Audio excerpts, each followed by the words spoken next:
welcome to Jill Cameron Creations. Today we are going to look at stencils. Lots and lots of stencils. These are new from scrapbook.com. We are going to look at some brand new stencils by scrapbook.com. We're going to look at the Snowflakes stencil. And let me take that out so you can see this bad boy. Ta-da! Isn't that cute?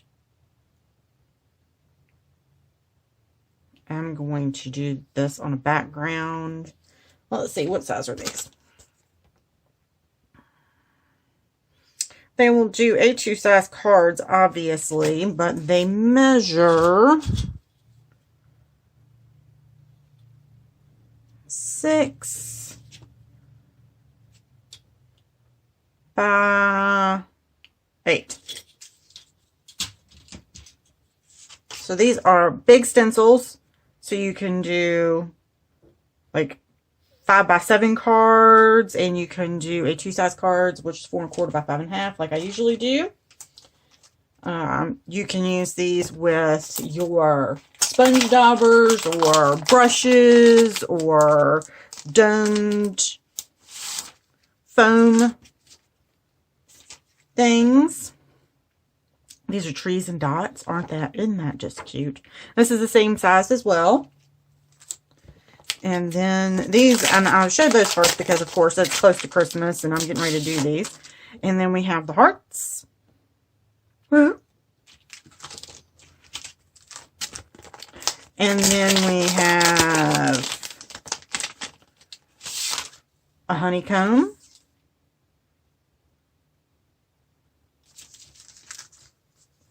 And I think what I really like about these is you're not going to, if you're doing a 4 1/4 by 5 1/2 inch card, you're not going to see the edge of this at all, anywhere.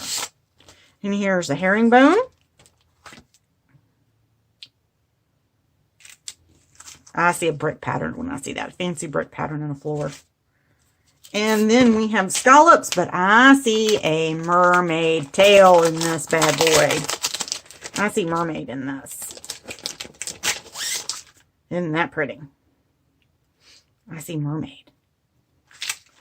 So, those are the new stencils by scrapbook.com, and let's see what we can make with them. Alright, so I'm just going to demonstrate the different things that you can do with stencils here. Before we get started, the product list for this video is really long, so I can't include it in the description below. So what I did was I included the link to the products, and it's a link to my blog post that has the links all the way at the bottom of the post as usual. The other thing that I wanted to mention is I have a blog post that is specifically about using stencils to get them to stick, and different mediums you can use and that kind of thing. And we're going to kind of go through this as well, but that's also over on my blog, especially how to get it to stick. A couple different really cute techniques for that are just easy to use. So, specifically for the snowflake stencil that I'm using here by scrapbook.com, what I did was I picked a couple of purples and blues that just really said, you know, wintry, Christmassy kind of things to me. And this could be a winter card instead of a Christmas card, and that's kind of what I went with, was a winter card here. And I use a sticky note to protect my fingers to keep them from getting all inky, which helps with the white paper.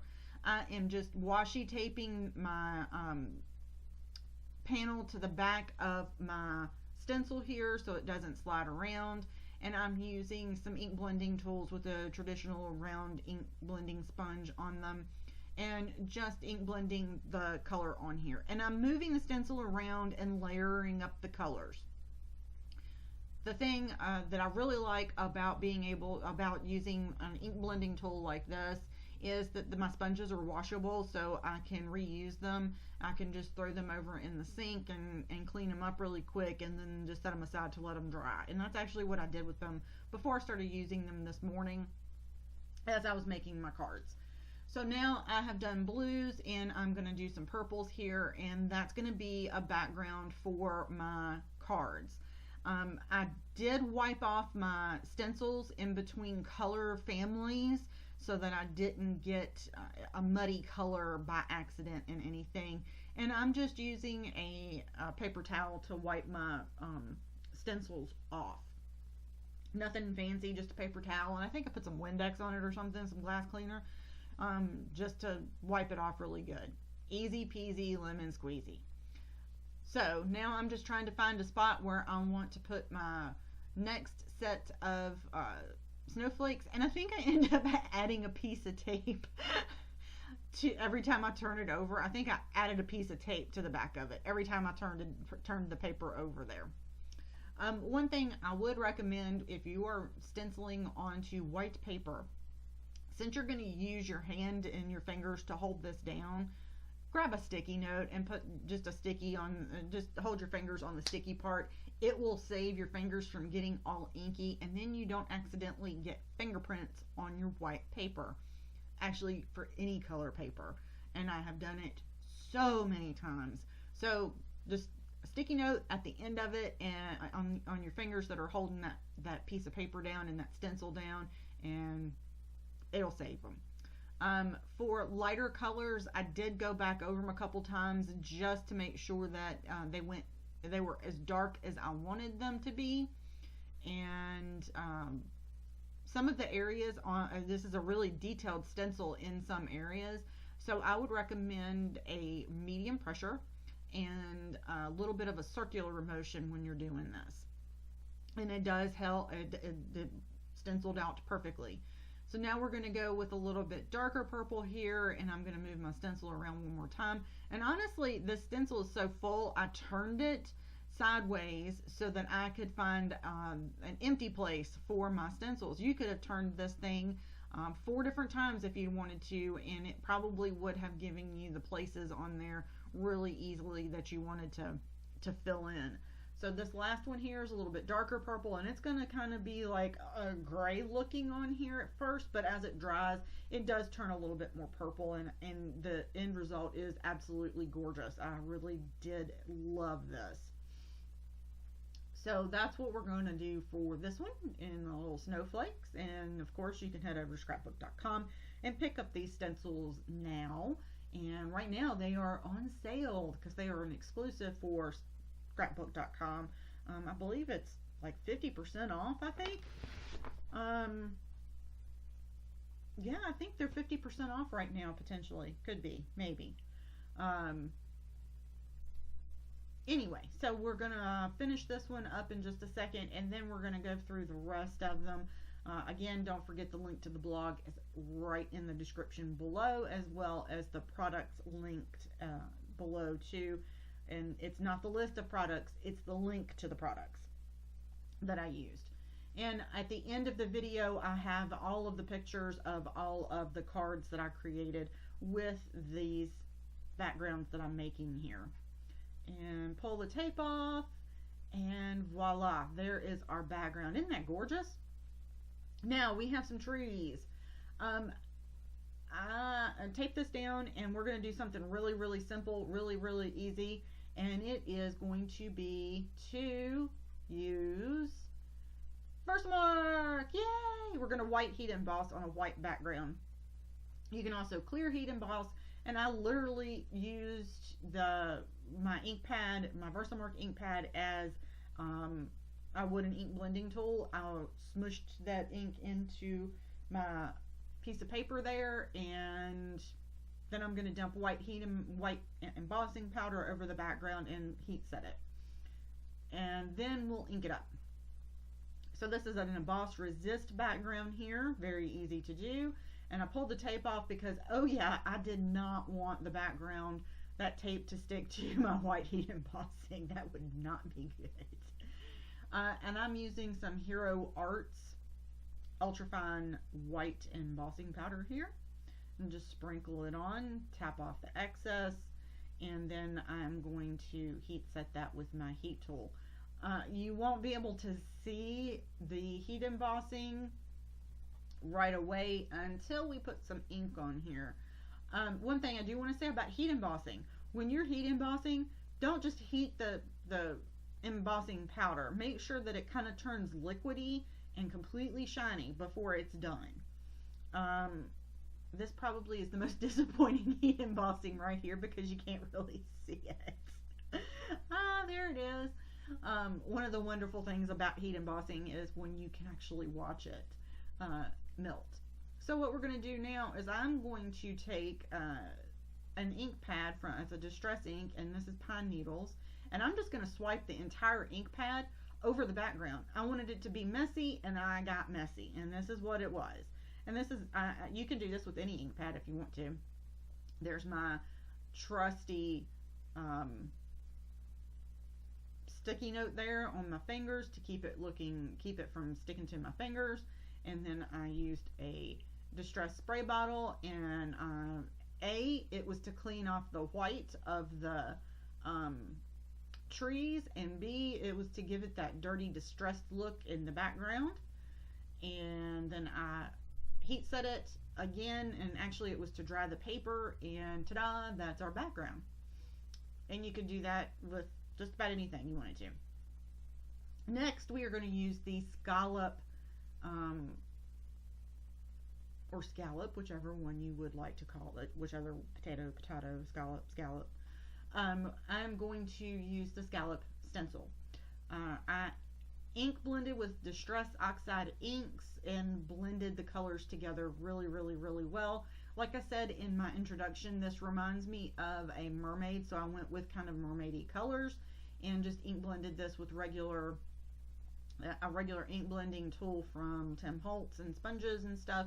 And I used wilted violet, picked raspberry, and peacock feathers. And the pink kind of was too pink in the end. When I get to this, to the end of it, it was just too pink. It stood out way too much. So I ended up actually ink blending the pink and the Distress Oxide. Listen to me. And the peacock feathers, and it gives a really pretty purpley, skyy, midnighty, weird kind of color. And that blended very well down into the peacock feathers there, which I absolutely love. Now what we're going to do over the top of this is we are going to use the Nuvo glimmer paste, and we're going to stencil that over the top. Remember, if you're using a glimmer paste, an embossing paste, anything like that, you will need to wash your stencil immediately. Not in a minute, but immediately. The other thing that I would like to mention is you see me clean up quite a bit, and that keeps fingerprints off of your projects, and it keeps your area clean, but it also keeps your projects clean. So we're going to tape this to the back of our stencil, and then we're going to use a palette knife, and I actually had to do this twice. The first time that I did this, you can see it over in the bottom left hand corner how not blended it is, and I did not like it. I was going for the mermaid thing, but I did not like how unblended it was. So spread this out, keep scraping the stencil off, and I do recommend you can use a plastic palette knife if you want to and throw it away afterwards. However, I think that's kind of wasteful, so I do use a metal palette knife and wash it really good immediately. If you do have residue left on this, it's fine. Just make sure that it's not in the actual pattern itself, in the holes. And if it is in the holes, then what you'll want to do is soak it in some really hot water to get it loose first, and then scrub on it a little bit with either a finger brush or even like a sponge of some description that has like the scrubby on the back of it, like made for the glass top stoves and that kind of thing.